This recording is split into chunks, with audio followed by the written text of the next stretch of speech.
Welcome into the Talkin Tide podcast on the Belly Up Podcast Network. I'm Chase Goodbrett, sports columnist with the Tuscaloosa News, joined by Travis Reier, the longtime senior analyst at BamaOnline.com. Of course, you can get Talkin Tide wherever you prefer to get your podcasts, including Apple Podcasts. Catch us as well live on YouTube and Facebook. The Twitter feed, Talkin_Tide. Give us a follow there. Links to all our podcasts drop there right away. Travis, this A-Day rendition of the Talkin Tide podcast, a Sunday nighter coming off of the spring finale over at Bryant-Denny Stadium Saturday afternoon. We'll be discussing that. We'll probably wrap up looking ahead a little bit to the NFL draft for some of these Alabama draft prospects getting ready to get selected, but certainly first and foremost A-Day and the quarterback battle that didn't exactly inspire, shall we say, on A-Day. It didn't. I guess I didn't go into it with high expectations, not so much because I don't feel like one or both of these guys, and Jalen Milroe and Ty Simpson, can't be the guy in 2023. I'm not totally convinced that Alabama's going to be in a place of being able to really lean on one or both of them if it comes down to it. I think I came out of it feeling like I did going in from the standpoint of this will not be a quarterback-centric offense. I don't think either one of us had that expectation going into A-Day. So when I look at it from that perspective and I see like the white team, and we've seen this in the past, both of us, Chase, 8A can turn into like a 7-on-7 with the passing game. And right. We see the white team throw it 43 times and they run it 28 times. I mean, do we really think the ratio, unless Alabama gets behind really early by a big number in a game in the fall, it's going to look like that, right? Right. In terms of pass and run ratio. Same for the Crimson team, 41 pass attempts, 28 rushing attempts. And look, some of those rushing attempts were sacks too. So they weren't even real rushing attempts, when we look at it from that perspective. You'd think it would be those two numbers would pretty much be inverted, right? When you head toward the fall. No question about it. And my take, that I wrote for the T News, Travis, kind of tried to point out best I could the inability, frankly, of a spring scrimmage under sanitized conditions, let's say, is ever much of an indicator of anybody. I mean, how many times have we seen Dixie Howell Award winners not make a bang in the fall, right? It happens a lot.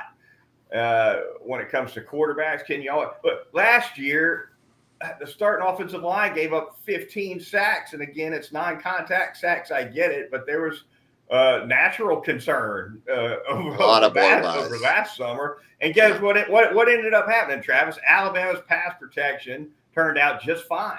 Just fine. Yeah, at the tackle spots it did. Yeah. No, so, I agree. I mean, with the premise, the bottom line is be careful about how much you try to take away from an 8A scrimmage. I do think that we did see enough again to think that, quarterback has a ways to go. Now, again, that's another thing that we're comparing to the previous guy who very well might go number 1 overall in a few nights in the NFL draft. So, you got to kind of temper these things a little bit when you start trying to make transitions from, a stretch of quarterback play for all time in Alabama football. From Jalen to Tua to Mac to Bryce Young. We're talking about all-time quarterback play at Alabama. That one of these guys, we're assuming it'll be one of these guys, is looking at, or both, is looking at walking into that unenviable type of situation. So there's a lot of things to take into account. I guess we could talk about the offense. I thought Jalen did some decent things. I thought Ty did some decent things. I thought consistency was an issue. I was a little surprised by the drops by the wide receivers. Chase, not sure about you. I know Nick talked about that a couple of times post game, that was not indicative of what he had seen from the receivers throughout the previous 14 practices. So there was some comfort in hearing that from him, that this was kind of the outlier for spring for his receivers. And still with that offensive line, specifically at left tackle, I think we learned that, that's an evolving situation, and that there's still some things that could happen there that are going to be different than what we saw maybe in the spring. Yeah, you definitely saw what looked like a disjointed passing attack for on both sides, and there were communication issues. I think there were route running issues. Saban alluded to those, and you mix that with young quarterbacks that maybe aren't quite what they're seeing everywhere, and you have hesitancy in the pocket. Both Simpson and Milroe both looked unsure of themselves. That's concern. If you want to say there, an 8A scrimmage can, kind of lean you in one direction or another, Travis, I would think that poise would be the easiest thing for a young quarterback to have in an 8A environment for a couple of reasons. Number one, the defenses are vanilla. Nick Saban says that that's how they do it every year. So it's not like they're getting a bunch of different looks and schemes and fake blitzes and bells and whistles thrown at them. So you would hope there would be less hesitancy, at least because of that. And then you could certainly say all the more poise should be expected when you're not going to get hit. Yeah, and that's what I wanted to see from the quarterback position in general on Saturday, was just how these guys operated from within the structure of the offense. Because we know with the first two, in Milroe and Simpson, they're pretty comfortable when the plays break down. They might be more poised when they're forced to do something outside the structure of the offense than within it. So I want to see who can be comfortable within the structure of the offense. I thought Ty Simpson did some good things in that regard. Jalen, it was tough because it just seemed like the pressure was there on him in terms of pass rush from the outset. Q Robinson was a problem. He wasn't Ryan Anderson. He wasn't Tim Williams. He wasn't Will Anderson from a year ago, but he was a problem. And really, that Crimson pass rush, that edge pass rush in general, was problematic. Even got some pressure early in the scrimmage from Jihad Campbell right up the A gap that you don't like to see. So just a tough evaluation, really. Now, I will say this: is Jalen Milroe from the pocket anywhere close to Bryce Young right now? No, he's not. And I don't know if he ever will be.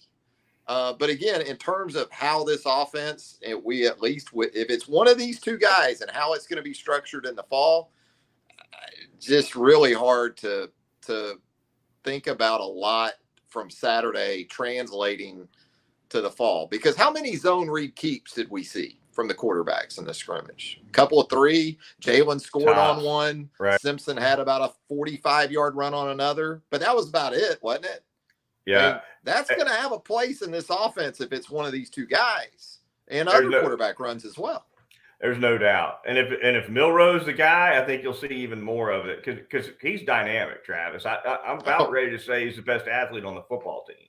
I don't think you get much of an argument. Kool-Aid's up there probably. No, I agree. But so they're going to utilize that. And, it's like, how much 11 personnel did they go with Saturday? A ton.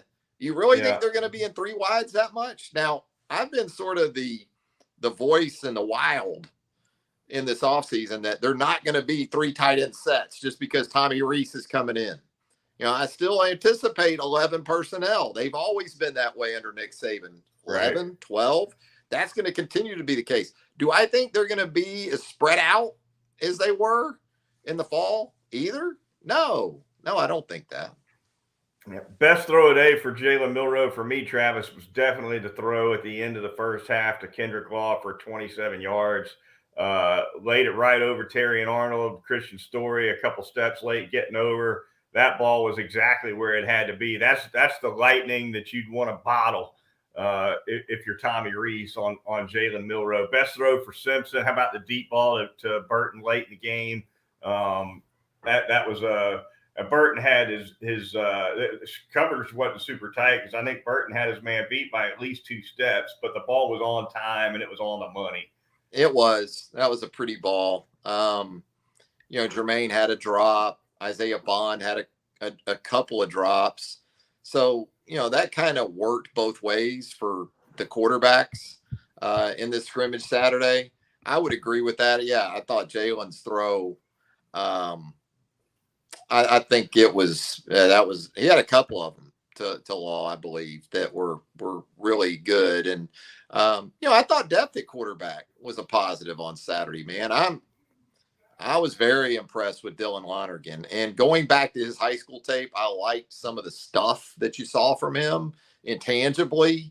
Like, this is a guy that can play football. He doesn't just play quarterback, but just in terms of the polish, and you talk about the comfortability that he showed in a pretty big spot for him at this stage in his career. I thought that was a real positive. And I think Eli Holstein showed you some good things as well. Defensively, Travis, let's touch on, we'll stay on offense for a little bit longer, I guess. Got to talk about Justice Haynes really quick. Running 3 backs. touchdowns. Yeah. He was outstanding, Travis. They look like they're in good shape at that position, even though they're not bringing back what you call an Alabama bell cow, right? They don't have 1,000-yard back coming back like they seem to do most years, if not year after year. So there's maybe a little less experience, but it's between McClellan and what you see from Haynes, Roydell Williams, it seems to be in pretty good hands. Yeah, I don't think there's any doubt about that. They got Richard Young, another highly regarded back from the high school ranks, joining this mix at the end of May, early June. So they're going to have 5 good ones on scholarship as they head into fall camp, barring something unforeseen. And Justice Haynes, you'd heard just listening to Nick Saban, in the previous week or so, talk about Justice Haynes and the maturity and the physicality and the just really, as much as anything, the intangibles that he brought. You already knew he was talented because you could see that on the high school level, but he validated a lot of that, if not all of that, in the A-Day game, and showed you it as a runner in some sort of red zone situations, which they need to continue to improve in, both there and short yardage in general. And then as a receiver with the touchdown grab. So, and I like this too about Justice Haynes. He showed a real awareness and polish already as a pass protector when he was in there at times. And, we talk about the vanilla nature of a spring game, but there were times where Kevin Steele was bringing some numbers, and the Alabama defensive staff were bringing numbers. Now, I don't think it was exotic stuff. It's probably stuff the offense has seen throughout the spring. They do blitz periods and things like that. But there were times where I thought he looked good in that regard as well. Right.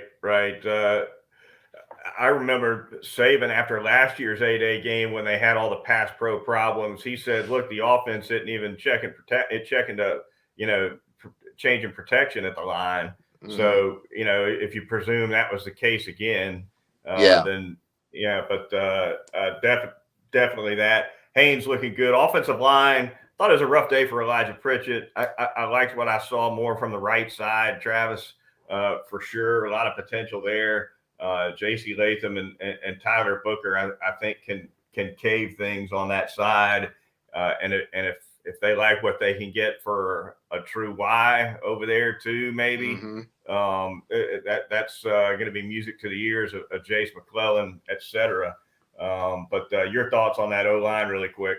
Yeah, I thought they had a little bit of a mix-up early in the scrimmage when Campbell was able to get through the A-gap, and it looked like Seth McLaughlin and Tyler Booker were sort of talking to each other coming off there after that. But otherwise, you didn't really notice J.C. Latham, which is always a good thing in a scrimmage like this where the football's thrown as much, and that's because he wasn't having issues really at all over on the right side. And you said it with Elijah Pritchett. Kind of a tough afternoon in some ways, and understand too, as we talk about game plans and what you do to prepare for a situation like an A-Day, there aren't a lot of things built in to help you cover for some things, right? And that's part of the evaluation process. You want to put him out there one-on-one and see if he can deal with a guy like Q Robinson, because you didn't have Dallas Turner, and Chris Braswell out there. And good for Q Robinson. Had a big scrimmage. I think he looked improved, but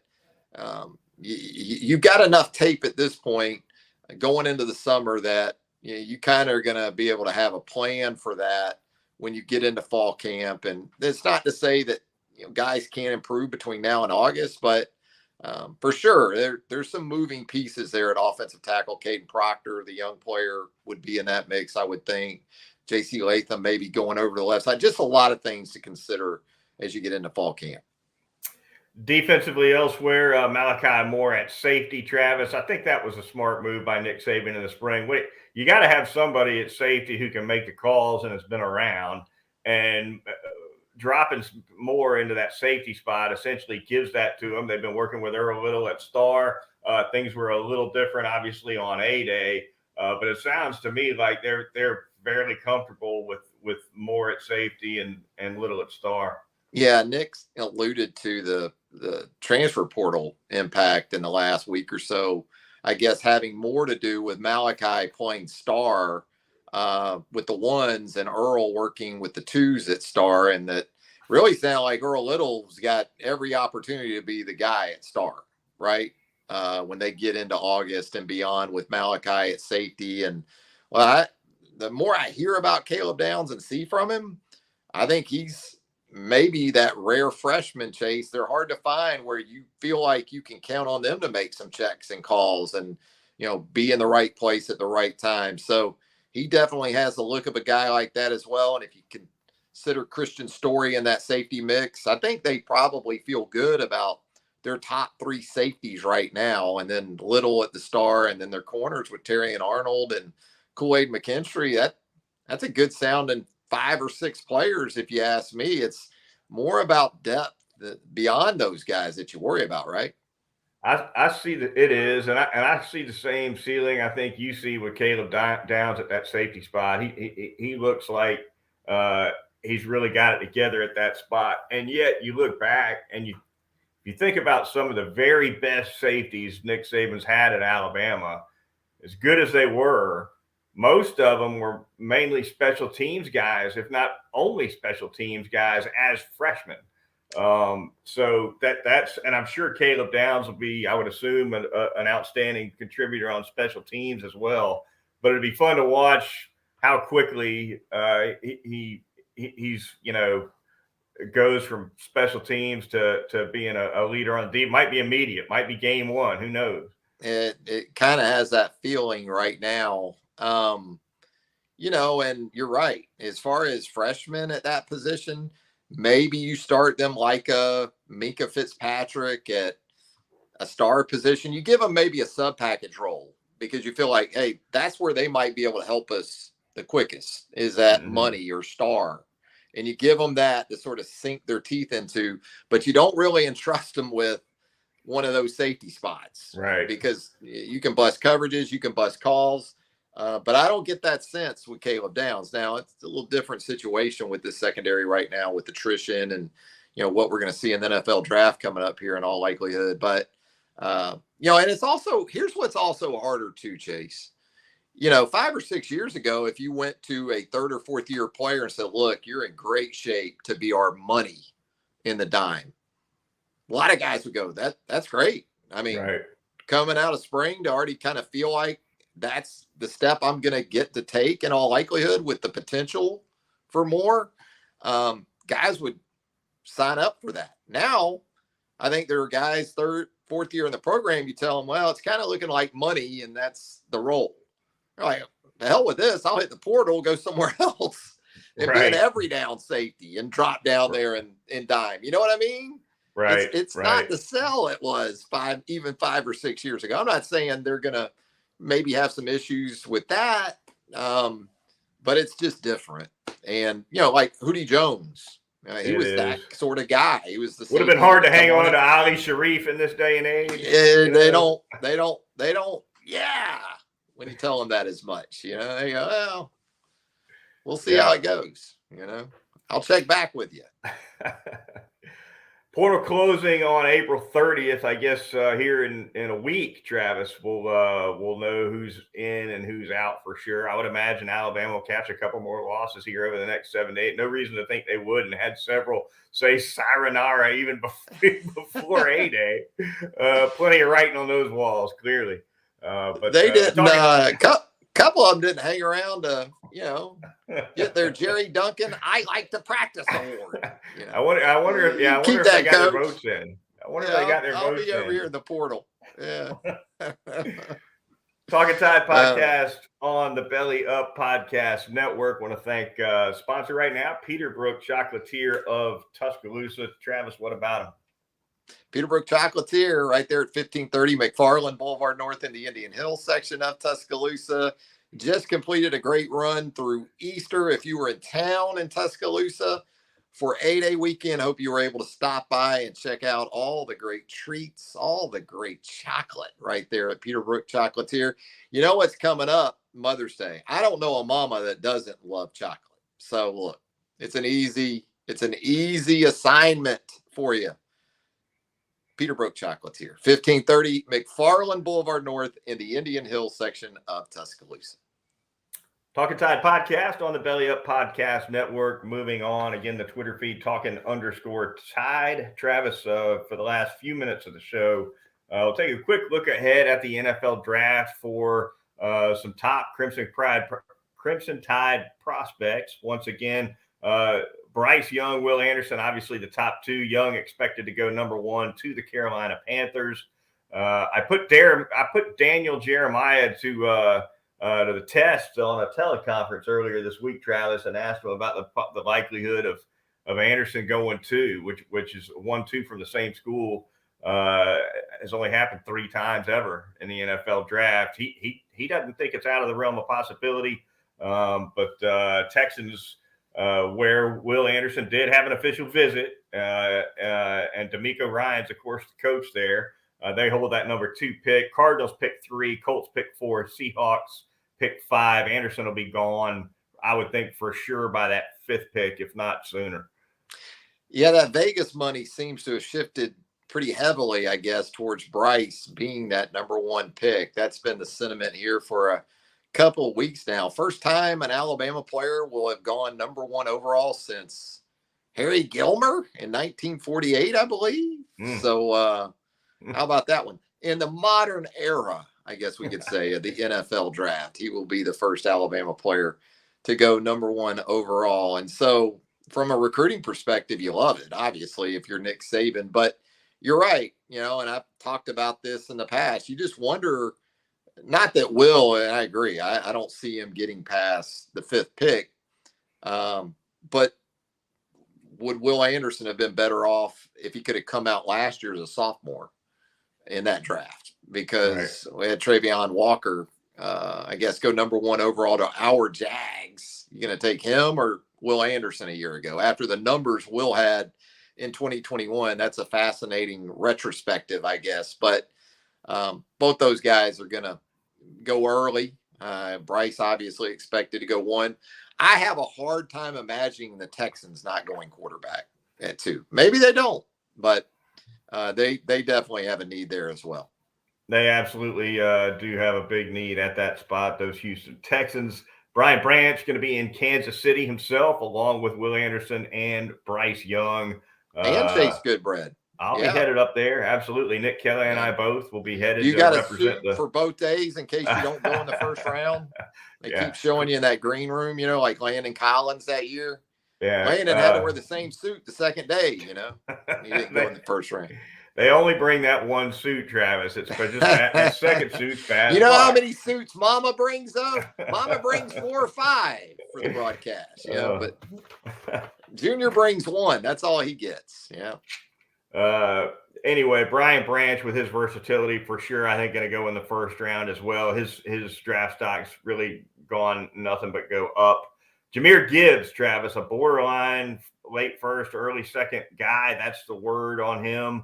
The outstanding Alabama running back who's so versatile and so effective in the passing game.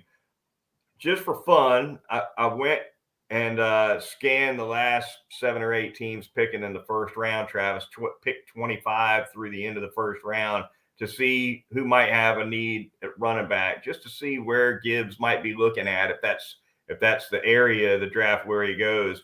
The Bengals picking at 28 apparently could be parting ways with Joe Mixon at some point. We'll see where that goes. There's a salary issue there. So who knows on that. So maybe the Bengals, maybe the Eagles at the number 30 overall pick be something to see. Gibbs and Devontae Smith and Jalen Hurts. You think that wouldn't be Alabama fans' favorite team if the Eagles already weren't? Been some rumblings about Derrick Henry maybe to the Eagles. There you go. The Eagles, as they say up there. Reunite them. And then finally, another thought, Travis. The Broncos have no first-round pick. But if they wanted to move up into the end of the first round and get a Jahmyr Gibbs, you think about it, who's their new coach? Sean Payton. And who did he know how to feature in New Orleans? Mm-hmm. Alvin Kamara. And Alvin Kamara is the kind of the Jahmyr Gibbs comp, at least for the scouts that like him a whole lot. So just some thoughts there. Yeah, and Peyton, he likes multiple backs, or at least he did in New Orleans. And Jahmyr isn't a workhorse type, right? And he's a guy that you'd prefer to get it to him 15 times between running it and catching it probably in a game, which kind of works against the thought of taking him in the first round or moving up to get him, because are you going to make that type of sacrifice to go get a guy that you plan to use in sort of a shared role? Yeah. Right. And so, no, it's interesting to consider. There's no doubt about it. And look, Bijan Robinson or Jahmyr, I know that's a big debate. Bijan is a great back, but if you want true home run speed, I think Jahmyr's your guy in this, and also with what he's able to do schematically, the versatility he's going to bring to you, and maybe even also in the return game if you want to take that chance. Yeah, 2 years in a row now, Alabama's had an offensive threat who really runs away from SEC speed. Jameson Williams, right, 2 years ago, and Jahmyr Gibbs had pretty much the same gear when he got loose. Obviously, a different position, so different impacts in different ways. But those two guys both can absolutely fly. Doesn't matter what level of football they're playing, NFL or otherwise. So. Yeah, JMO could run through cover 2. He just run right by that helping safety. And right. Jahmyr can make right angles. He can erase good angles by defenders. You can think you have the right angle and the right approach to that guy, and the next thing you know, you're looking at taillights. Yeah, when it comes to just quickness, juking guys, making somebody miss in a phone booth, Gibbs is your guy too. There's no doubt about it. Not the biggest guy in the world, and like you said, whoever takes him probably won't want to subject him to too much pounding between the tackles, but a big time threat from anywhere on the field for sure is Jahmyr Gibbs. That is going to do it for this edition of the Talkin Tide podcast. Travis and I we'll be back next Sunday for a Sunday nighter. We'll recap some of this NFL draft activity for you. By that point, the draft will be in the books and plenty more. So looking forward to that. For Travis Reier, senior analyst at BamaOnline.com, I'm Chase Goodbread, sports columnist with the Tuscaloosa News. We'll talk to you next time right here on the Belly Up Network and on Talkin Tide.